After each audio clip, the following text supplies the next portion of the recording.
Recovery Sort Of is a podcast where we discuss recovery topics from the perspective of people living in long-term recovery. This podcast does not intend to represent the views of any particular group, organization, or fellowship. The attitudes expressed are solely the opinion of its contributors. Be advised, there may be strong language or topics of an adult nature.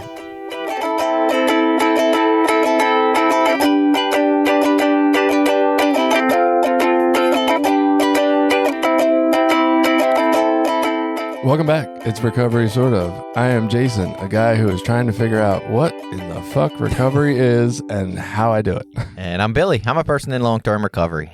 And we're having episode 0. Why? I know, it seems kind of silly, right? But there's reasoning behind this. We've grown in a lot over the course of 3 years of recording this podcast. And, noticing that if people wanted to check out our podcast, if I wanted to check out a podcast, I might go start with this week's episode, or I might start with the first one just to see what it's about, right? And, if you look back at our first episode, our first many episodes, they're a very, very different recording quality and style. And, we were very new to the whole podcasting adventure. And I like to think we've really grown a lot since then. And, there's some much more serious editing, much better equipment. Yeah, I think we just jumped into that like, hey, let's just talk about shit. Yeah. All we need is a microphone, Billy. Right, just a that's all we fucking need. microphone. And that's what we did, which was great. And I don't think that I guess the option otherwise would be just take the beginning episodes with lower audio quality down, but that doesn't seem like, I feel like it's a great story of growth if you listen to our first 10 and then listen to us now. I'm like, and there's man. still some good stuff in there. Yeah, absolutely. And maybe those principles or ideals or beliefs that we were kind of talking about in those earlier episodes might be where people are at and what they need to hear. And maybe they grow with us as we explore all these recovery topics. So anyway, for people that are going to be introduced to our podcast, we didn't want them to start at episode 1 and think, oh, this is terrible audio quality. They don't barely edit. It's useless. This is what we sound like. So if you like better audio quality in your podcasts, well, we have that now. And if you just want to start at an earlier section, I think it's like number 55 or something is where we got some better equipment and some new audio editing procedures. And so if you're just looking for better audio, go to like 55, 57, 60, somewhere in there is where we start with that. And in some of our episodes, we go through the 12 steps, we go through the traditions, we go through spiritual principles, so there's some of that in there as well. Yeah, we delve into all kind of stuff. We look into other programs and, what might qualify you for them. If you've ever thought about, what would it be like to go to this program? I wonder what kind of things they talk about there. We try to investigate that. Yeah. We try to talk about how to apply different recovery ideas into our lives or what recovery cliches might mean. Yeah. So we might be more the podcast that you pick specific topics if you're looking for something Possibly. specific versus just listening straight. It's not going to work like a story. It's going to work like topics and principles and ideas, and some things people will love and some people they'll think we're crazy. Yeah. Well, and I think that's kind of what we try to do is like explore deeply and fully these ideas that we've been given for so long and sort of taken for granted in some ways. At least I feel like I have. I just sort of, I believe that. Yep, let's do that now. And we're going into it like, hey, how does this actually look when I try to apply these spiritual principles to parenting, right? What does that actually look like? Where's the places we've struggled trying to implement that practice at home or at work? Or, how do these recovery ideals actually translate into real life experiences? And what can we do with those? And which ones maybe don't hold up as well? And which ones hold up great? And I think that's what we're here for. And I think that was born out of like, one, we like to talk, right? And we like to talk about self-growth and healing and mental health and recovery topics, but also we sort of explored the recovery podcast world. And I'm not saying it didn't exist, but it did not seem to exist, at least in the more popular recovery world, that people were actually talking about ideas and ways of being and ways of doing recovery. It was more just, hey, let's have somebody on every week and they'll tell their story. Yeah, it was like it felt more like a supplement to like a meeting. It's like an unofficial meeting on a podcast. Yes. With a share. Yeah. Yeah, but I don't know. It just wasn't scratching our itch for sure. And I had heard one. I don't want to completely ignore the one that sort of gave me the basis of like, yeah, that's kind of sort of what I want to sound like, but not, it was more Al-Anon specific. But it actually delved into like, what are we talking about when we talk about the spiritual principle of honesty? Like, what does that mean to us? Topics, ideas, principles, not just someone sharing. So it didn't totally not exist, but we definitely felt like there was a lacking for that. So we decided to do a show, and that's what we do, man. We talk about everything. You know, sometimes we overshare, sometimes we might undershare. We have guests on, we have some regular personalities. Jenny, Caroline comes on pretty regularly. Some help behind the scenes. But yeah, I think at this point, 3 years in, we're not novices anymore. I don't know that we're great at it, but we seem to have some interesting things go on. We occasionally do research. Yeah. Once in a while, we'll actually look shit up like scientifically to try to help the episodes. We seem to get some audience feedback. I think that's one of my favorite parts, and we're going to go into some of our audience feedback actually at the end of this episode if you want to hang out for that. But just the engagement, the different ideas people bring to us, you know, the ways they counter what we said, and we sort of have to rethink through it a little bit to make sure we're still in agreement with where we stood when we recorded the episodes that they're talking about, right? So it's some interesting stuff. I mean, I think we bring a wealth of knowledge and experience to the table. I mean, 40 plus years of some kind of recovery between the two of us. And then, tons of podcasts, books, audiobooks. Oh my God. Yeah. Yeah. We listen to how a lot many hours of of recovery stuff I've listened to. Right. So, I mean, we put our all into this, and I like to think that it's a useful thing. We've gotten quite a few messages over the years that people say, hey, this podcast is a useful thing. So that feels really nice. And you know, we're not out here trying to make $1 million. We definitely donate all proceeds. I mean, we definitely need money to keep the podcast going. But beyond that, all proceeds go back into the recovery community and, you know, help people get into recovery housing or clothing for job interviews or whatever it is they might need. So doing some positive stuff in that area. Is there anything else you were thinking to say about yourself or about the podcast? I guess I could go into a little bit of just a brief introduction of myself, who I am. I'm, like I said, I'm Billy. I'm in long-term recovery, and for me, that means I have basically started using drugs at the age of 12. Got into the typical, you know, legal and social problems that come along with active addiction for long periods of time. I had been in and out of jail, been in and out of treatment centers, been introduced to a couple different recovery pathways. Eventually, at 25, I got clean through an abstinence-based 12-step fellowship. Since then, I've been clean over 20 years. Use the word clean. I know we try to avoid that now, and I didn't put it in my intro when I wrote it, but now I say it because it's such a part of my language. I've been in recovery for over 20 years, and, you know, I'm still an active member of a 12-step fellowship, Narcotics Anonymous. I have sponsored lots of guys through the step process. I myself have, you know, been involved in the step process. So that's what I bring to the conversation, you know, is my experience in the 12 steps, but also research and, you know, being open-minded to other pathways of recovery, different, you know, ways they're using different drugs nowadays to help mental health and illness. And how does that play into this recovery journey? You know, what does that look like with more modern science and modern, you know, information that we have? How does that work with the 12-step abstinence-based model? My wife and I, to some degree, have been involved in a nonprofit that helps people in recovery, you know, or helps people find recovery and is open to all pathways of recovery, being, you know, medicated assisted treatment, abstinence-based, you know, maintenance using, whatever you want to call it. You know, there's lots of different ways to do this thing, not just abstinence-based 12 steps. And so between this podcast and her work in this nonprofit, you know, we've been able to find like, wow, there's a lot of ways to do this.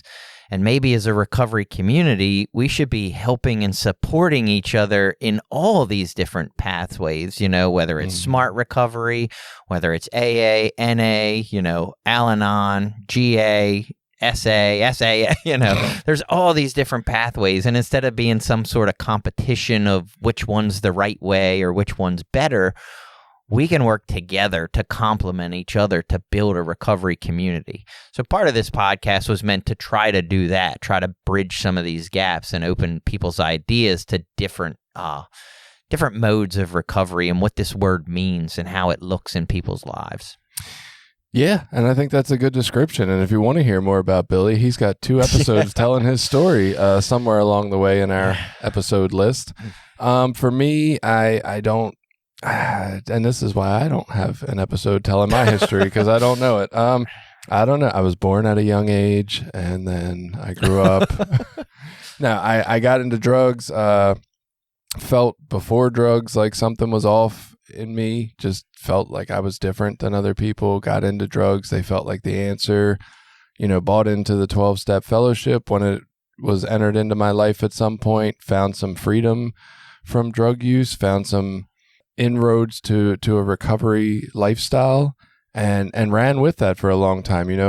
Like you said, have sponsored a lot of guys, have done the steps a few different ways, and I bring a lot of that here, and I also bring the shift that has happened to me through going through some college and some education to get into the world of therapy. I'm now a licensed therapist, and I feel like that influences a lot of how I look at this. You mentioned the active member of the 12-step program now, and I think part of what makes it challenging for me to have as much buy-in as before around that is the idea that fundamentally I look at the reasons why we use substances different than the way the 12-step program describes the disease of addiction. Like, to me, it is very much a response to a dysregulated nervous system and our attempts to find some kind of peace inside our body. And so it's more of a defense or coping mechanism than it is a sole freestanding event by itself. Like, I just have this disease of addiction and I'm compelled to use drugs. Like, it doesn't look like that for me anymore. And because that's how the 12-step program describes it and then tries to treat it, it's very hard for me to buy into the way they treat it. Not that I disagree that a lot of the stuff in the steps is valuable and it works and helps in some ways. I don't want to say by accident, but some of the things we've put into place when we didn't have our present understanding of science, they work. I'm not disagreeing, right? I think there's some reasons why the 12-step process can still hold up and be very useful for some individuals. I just come at it from a little different place now, which makes it a little trickier to just, I guess, blindly necessarily have the faith that we talked about in the last episode we recorded, right? It's a little more skeptical from me, or a little more, let me just look at the core values of this and see if they still make sense under this new light. Faith, or what do they call that? Yeah, it's kind of something along those lines. And I think we have a good dynamic in that. It's weird because we debate a lot, and yet we agree with like 99% of what each other says. So it's interesting, but we do kind of have that like somewhat separate side of the aisle belief system that gets us into a place where we have good conversation around it. Yeah, I think so too. And I think what makes it interesting is I know for you and I know for me, well, I shouldn't say I know for you. I know for me, and I am pretty sure with you, like where we started this journey 3 years ago, a lot of my beliefs are very different now, and some as a result of this podcast, or just being willing to be open-minded to things like medicated assisted treatment, or how, THC is being used in therapies, or how, psychedelics are being used nowadays to treat depression. Like, early in my recovery and in my journey, it was like abstinence-based, and that's it. And if you're not doing that, you're fucking fake recovery. Like, you're not even real.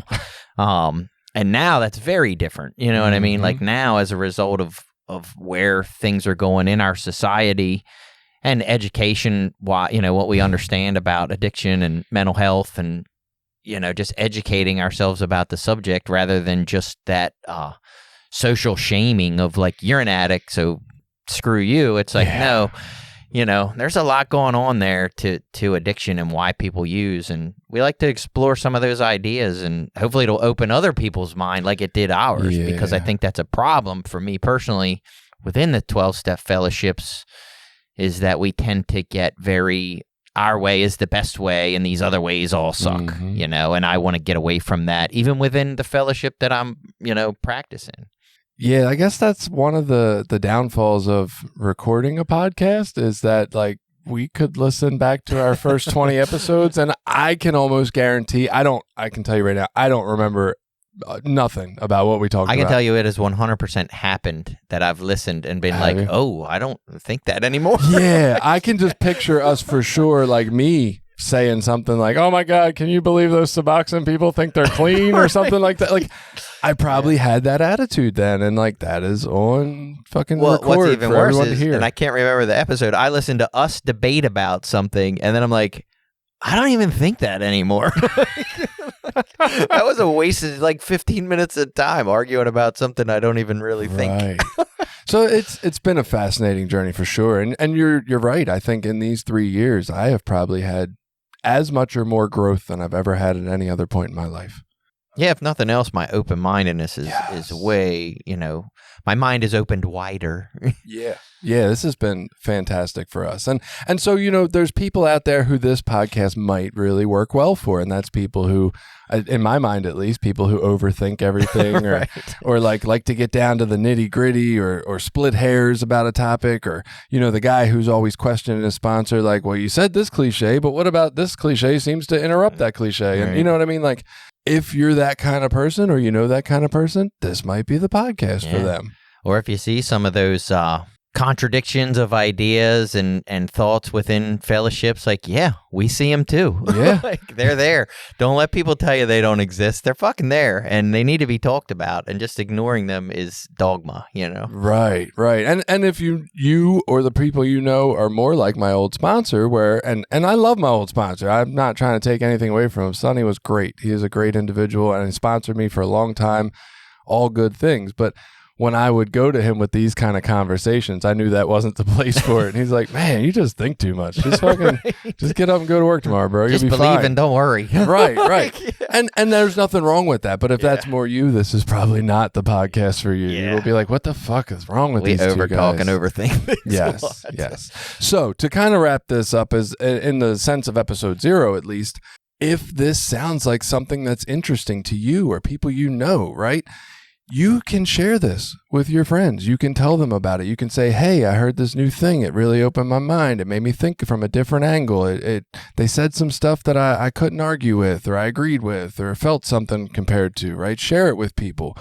Subscribe to us on any of the platforms. We're on pretty much every podcasting platform. I don't even know what they're all called. iPodcasts or Spotify or iHeartRadio or any of these fucking places, Google Podcasts. We're on YouTube. Find us on our website, because that's where you can go and just check out all the old episodes. There's transcripts on there. There's links to people who've been on the show or quizzes we've taken at times, or, there's also a blog that Jenny writes. That's all on the website. That is recoverysortof.com. All one word, the recovery sort of in that context. From there, you can find us on all our social media. There's Facebook, Instagram, TikTok now, YouTube, Twitter, Reddit, if you count that. You can see the video on YouTube. You can see that on Spotify as well now. And then you can contribute from our website too, and share, if we have improved or increased the quality of your life. People go on there and they hit the PayPal button. They donate a cup of coffee or $5 or whatever. Again, we don't keep that money. We use it to, if we have to invest in the podcast, we need new equipment. Sure, it's going to cover that. But it also goes, anything over top of that goes back into the community, and it's given back to people who need assistance in finding recovery. Yeah, and that would be my biggest call to action, donate money. I'll just be direct. There's a donate button, and if you donate, that money goes to help people in our community that are struggling. In this right now, it helps people in our local community. We're involved with the nonprofit in this area, and they have come in contact with addicts in all different stages of recovery that have lots of different needs, from clothing to housing to transportation to childcare.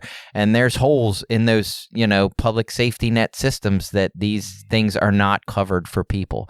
And so, like Jason mentioned, neither of us takes an income from this. Anything that we get goes to helping other people, other than the cost of what equipment or maintenance stuff we need. And we share occasionally about how that money has gone to help people. And that probably is one of the biggest benefits is, one, hearing that information that we put out there was helpful to other people that are on this journey, but also, two, knowing that we can, do a minor thing to show people early in this process of recovery that they fucking matter, that their lives matter, that they have value, and that there are people that just want to help, for the sake of helping. We don't want anything else in return. So if you donate a couple bucks, that's what it's going to go to, helping people know that their lives and this journey matters. Right. And I think we started this as two guys who were worried about having too much ego and who the fuck would want to listen to us and all that, inferiority complex, but also egomaniac, thinking we got some good ideas that maybe people could relate to or benefit from. And I would say, and look, it's not like we've had a million people reach out to us and be like, oh, you've changed my life. But there have been quite a few. And it's like, just to get those people who we've impacted their life enough that they took the time to send us a few paragraphs about the impact on their life, right? Or the people who have took the time to donate and that money that has gone back to help. Like, this has evolved into so much more that I at least feel confident that, yeah, maybe it's not for everybody, but some people are out here getting benefit. And I'm glad. And I'm glad to be a part of, like, meeting up with you on Sundays and putting in the work and the editing and all that for that to be the case. It's awesome. It's an amazing feeling. All right. So if you want to stick out, we're going to do some recap of people who have contacted us. If this is your first introduction to recovery, sort of, and you're just going to check us out later, we thank you. Thank you for tuning in. And we look forward to interacting with you some. Reach out to us. Tell us your thoughts on some of these episodes. And if you're a regular listener, well, we're about to tell you how some guy on Facebook called us an idiot.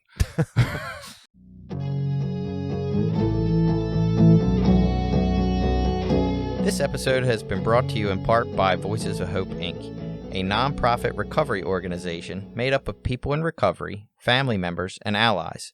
Together, members strive to protect the dignity of those that use drugs and those in recovery by advocating for treatment, harm reduction and support resources, and mentoring.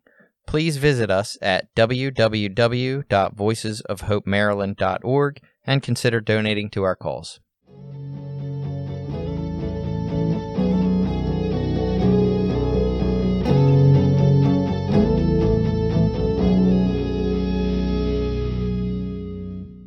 So, Tori reached out to us about the episode we had talked about when to shut people down in their shares in a 12-step program. We finally got around to doing that 3 years late. So she said, listening to today's episode, one of my very good friends who actually sponsors my husband now had a brother get out of prison and come to my home group, his first NA meeting. He was fucked up as a sack of coat hangers and sharing some really vulgar shit about what he saw in prison. Very detailed, triggering, etc. Anyways, myself and a few other members shut him down. He never came back and he died of an overdose about 2 years ago. I've wondered often since then if we did the right thing, if letting him share would have done more or less damage than not letting him share. I think we did it in love, but the impact of it insinuates that our intention did not come across the way we wanted it to. Anyway, this is just a really sad story to say I have no idea what the right thing to do is in situations like this, but people's lives are still on the line. Yeah, I mean, I think that kind of encapsulates a little bit of the discussion. Right. Maybe we didn't make it as dire in its consequences, but that was kind of what we were exploring. Like, what are we doing here? Is there more benefit or drawback? To which way, right? Like, is the person we're shutting down getting more drawback, or are the rest of the members who don't have to hear it getting more benefit? Yeah. Or, you know what I mean? And I don't know that we had a good answer at the end of that episode, honestly. Yeah, and that's exactly what I thought. Is like, does the needs of the many outweigh the needs of the one, or vice versa? And how do you know who's more at risk? Because it's like the trolley problem. If you let him share that way and then he, triggered someone to go out and use and they overdose, then the consequence is still equally the same. So this almost gets back to our faith episode of like, I just have to trust that I'm coming from a place of love and that I'm trying to do the best that I can. And no matter what that is, like, the outcome's going to be the outcome. Like, somebody might die either way, Well, I mean, the outcome ultimately for everyone in that meeting is they're all going to die. Eventually, yes, they are all going to die. So it doesn't, I don't think it changes anything I thought on that episode or makes me reevaluate it at all. I think, honestly, I think what happened at the end of that episode was I said something like, I'm never going to ever tell anybody to shut up.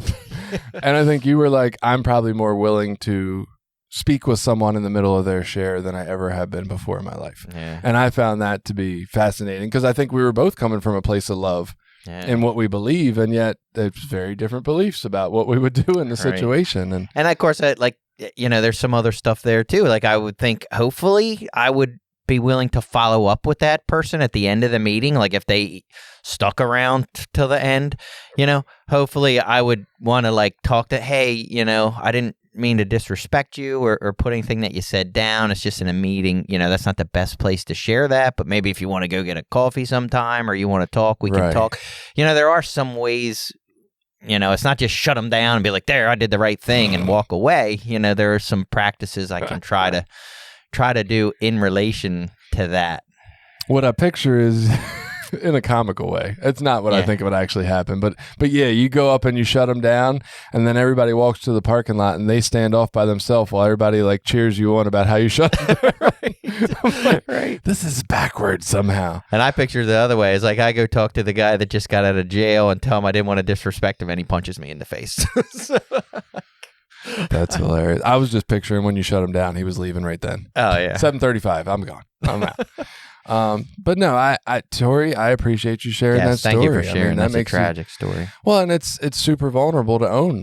I still question what my actions did and how they affected this life, right? That's something I don't want to ever have to have hanging over my head or living with, even though I would imagine just in who I've been over my course of time in recovery, I've probably had a ton of those. Right. I've probably had plenty of times when I've said the not so kind or not so compassionate thing to someone and they just didn't come back and I just don't know. Right. And I think actually that's a great point of, I don't know, meditation to me, being more aware of what I'm doing, because I can walk through life hurting everybody in my life and just not know it. Right. I feel like that happens all the time. I'm seeing people in therapy every day that are talking about their partners or just doing all this harmful shit. And they're partners that I know are good people and love them. Right. So it's sometimes just not paying attention in the moment is what's causing all this. I guess what I'm saying, at least Tori is thinking about it.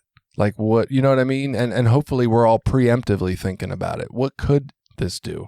I want to know if I ever do try to shut someone down in their share, I want to know what's possible that could come from that so that can help guide how I do it. Right. For sure. You know what I mean? So we had someone reach out. Oh, music dreams. I think they suggested a topic before.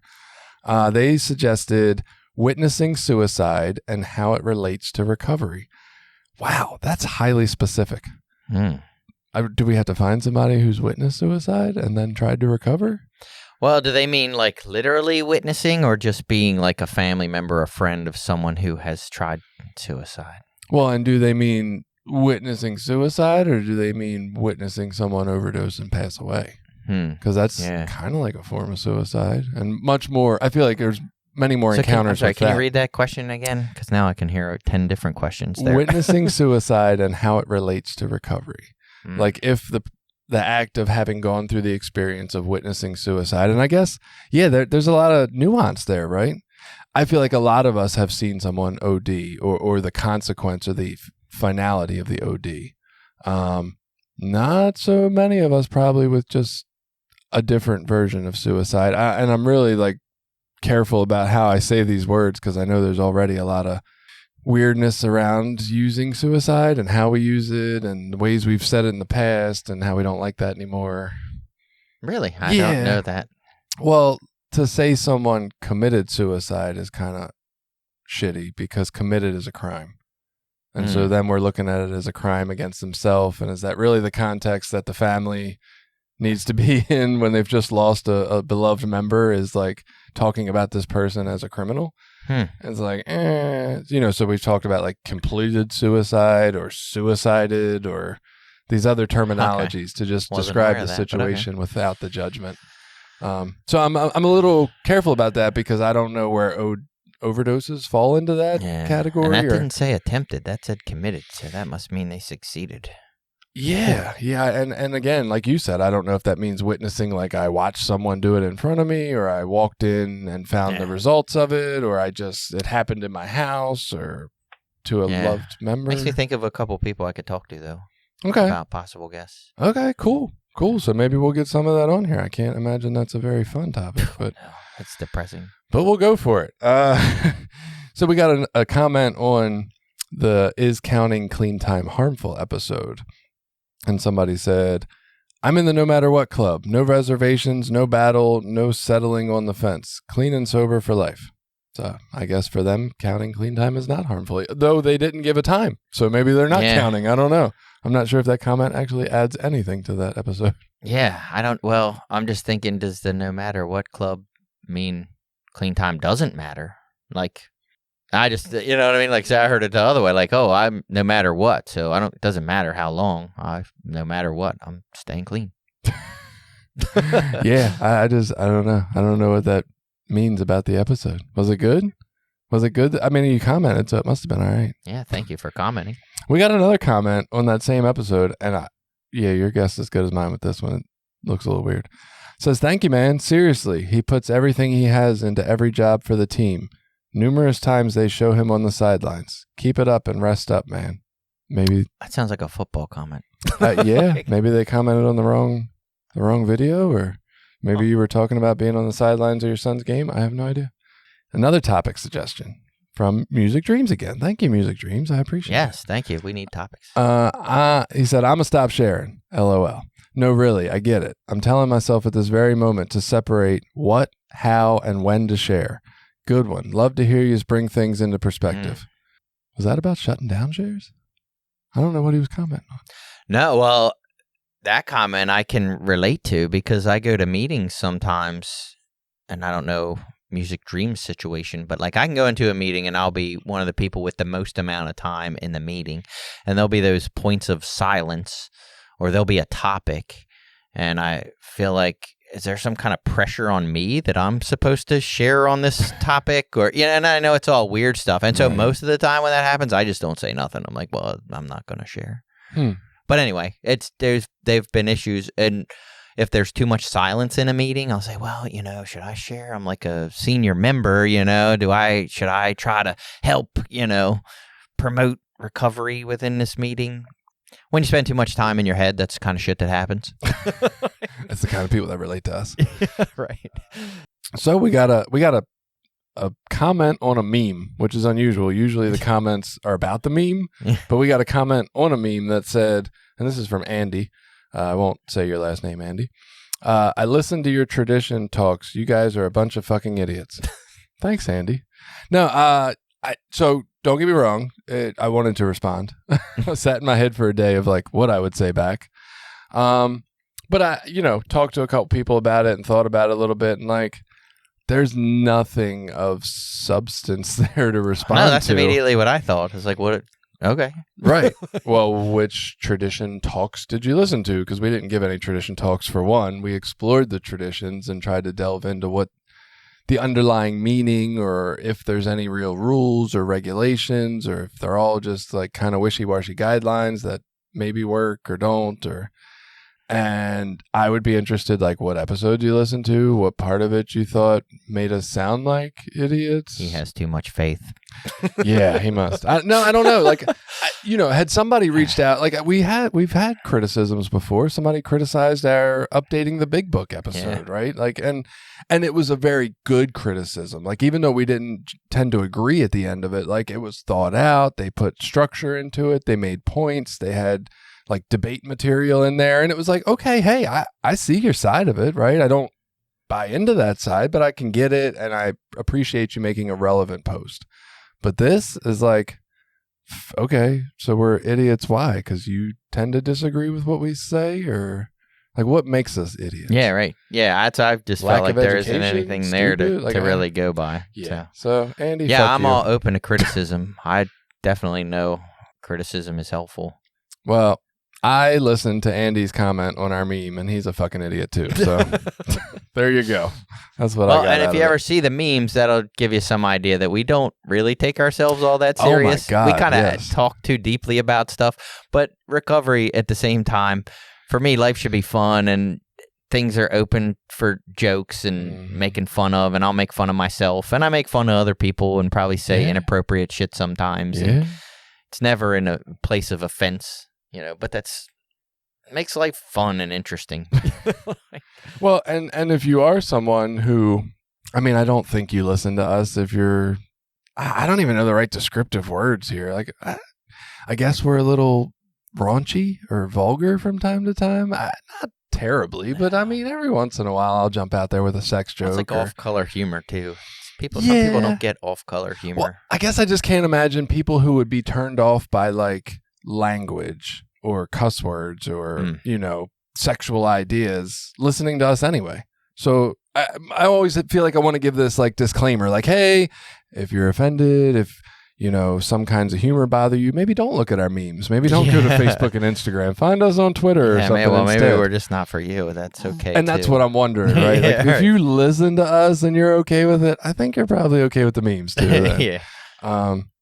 We did have another couple suggestions. So Landon reached out and said he would love to hear an episode about the effects of being on Adderall every day until adulthood. I've recently realized I have been on a substance daily, regardless of what it is, and feel unable to not take anything at all.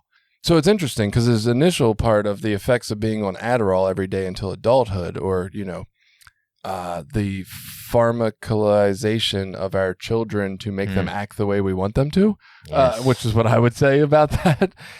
I have no idea how that impacts kids, and I don't think we fucking know either. I don't know we know the impacts of that on adults. We haven't been doing it long enough. Right? We prescribe these children these Ritalins or Adderalls or uppers, basically, for a long period of time, which has got to be doing something to their insides and how they work.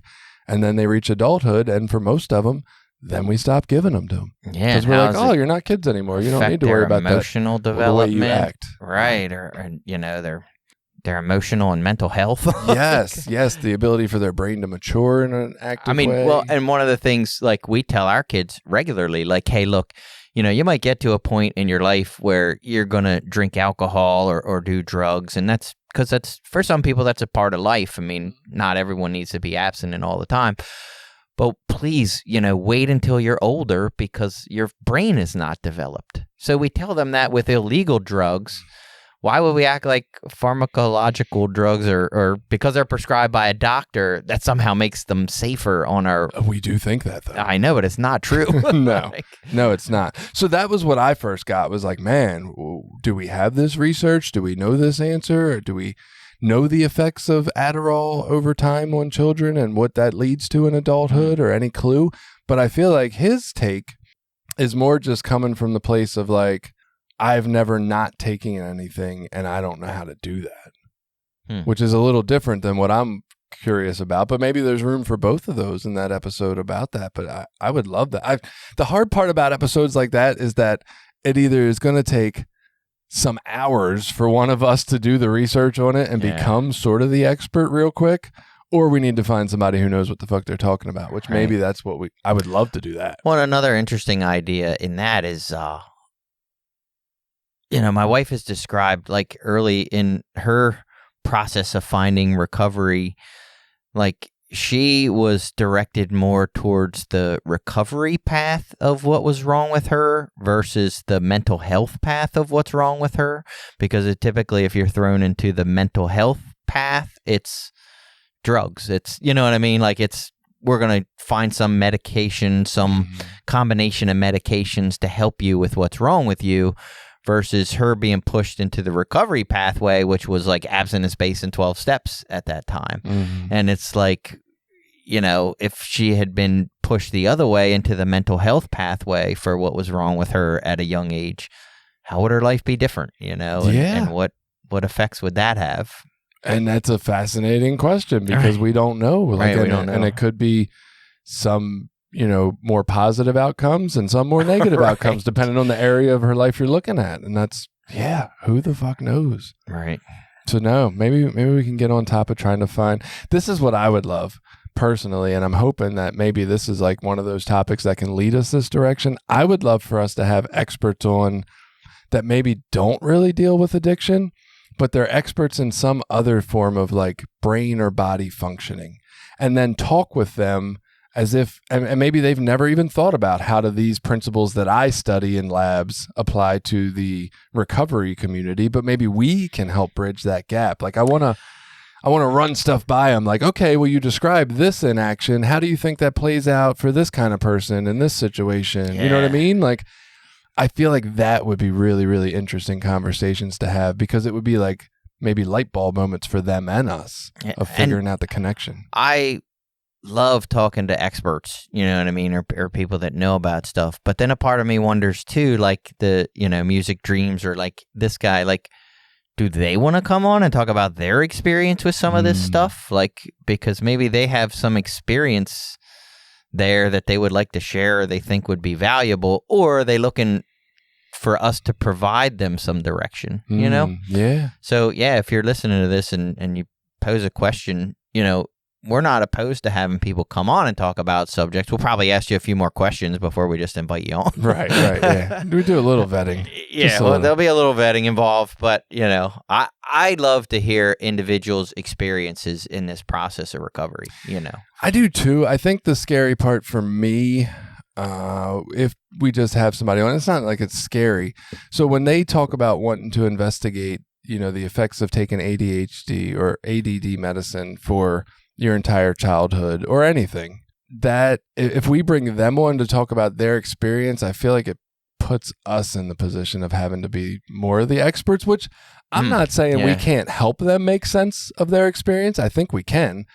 I just think there's somebody out there who knows more than I do that could help me understand it There's better. always people know know more than me. Yeah, and I would like that. It would always be great to have both at the same time, like the expert and the individual, and just kind of watch them go back and forth. We're like interventionists. Well, it reminds me of that "What Happened to You" book by Oprah. Oh, yeah, right. You got like the Oprah giving the classic, like, this is what happened in my life, and then Dr. Bruce Perry coming in with, this is what was probably going on in your brain and your nervous system, and it's like, that's a really good combination. That is cool. We need a format like that. All right. And then we got another recommendation from Anita, topics I could always hear more about. 12-step group dynamics. For example, dating within the rooms, 13th step, etc. I got all those. Yeah. I'm down. Psychedelics, therapy related to addiction, and being in multiple 12-step programs. Great job. Thanks. Thank you, Anita. Yeah, thank you.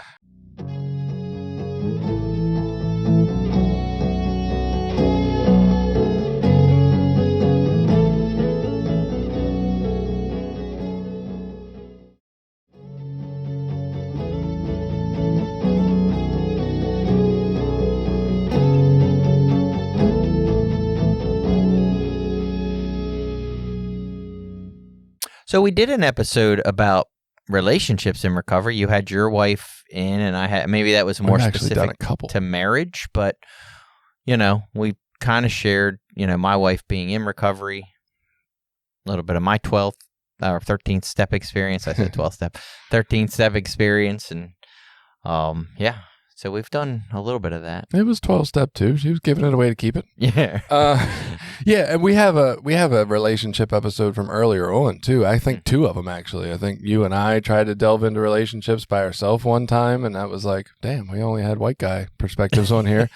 And then we did it again some episodes later, I believe. Maybe it's just us again doing the same mistake, expecting some different results. But then, we do have the marriage one more about our wives. But I think, relationships, marriages, romantic endeavors, probably there's no end to episodes we could do about that. I mean, we've been facing relationship challenges since we've had relationships. But group dynamics and what's important in a home group, or what, what should you be looking for in those things, like that could be.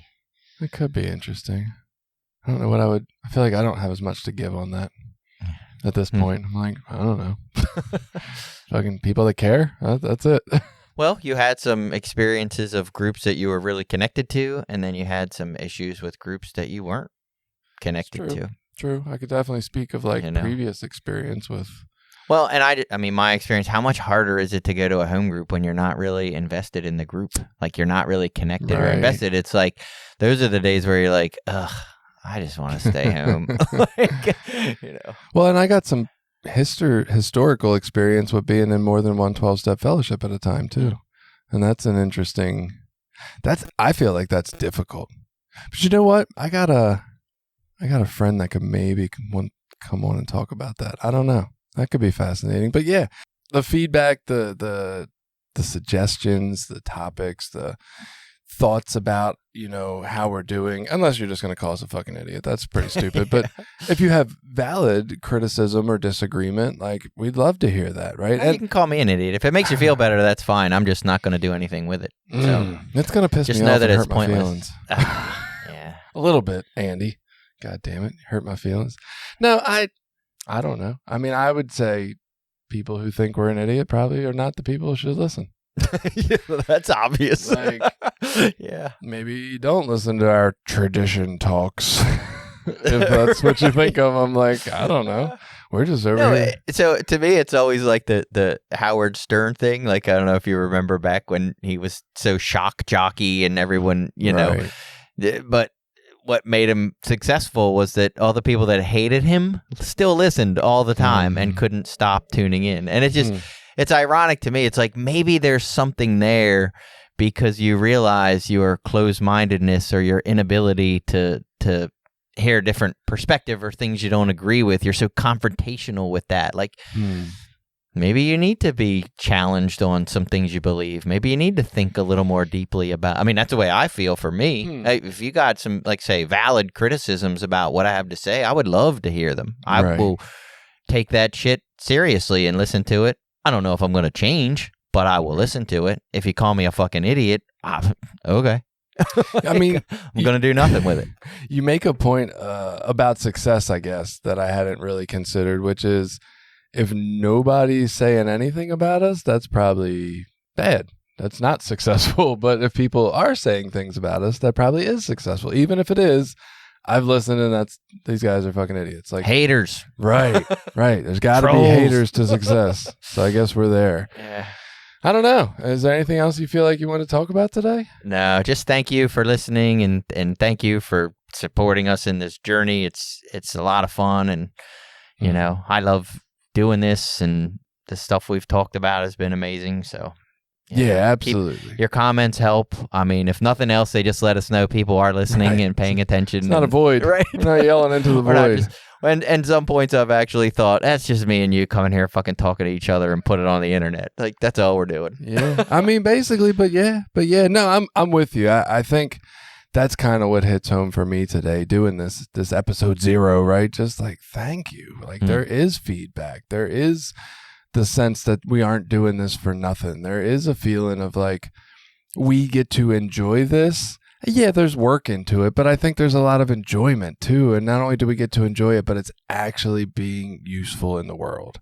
And it's not out here just shitting on people or giving negative opinions or criticizing. We're like just trying to be better people. And along the way, hopefully anybody that's listening can join us and be on that path too. Yeah. And hopefully we're, building emotional and mental, connections to a community of people that are all struggling to get through this thing of life with whatever, addiction or mental health issue that we're struggling with, that there's other people out there that are struggling with some shit too. You're not alone, and people want to help.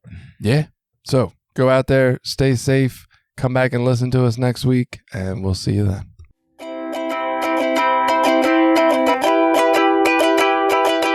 Did you like this episode? Share it with people you think might get something out of it. Check out the rest of our episodes at recoverysortof.com. Also, while you're there, you can find ways to link up with us on Facebook, Twitter, Instagram, Reddit, YouTube, anything. We're always looking for new ideas. Got an idea you want us to look into? Reach out to us.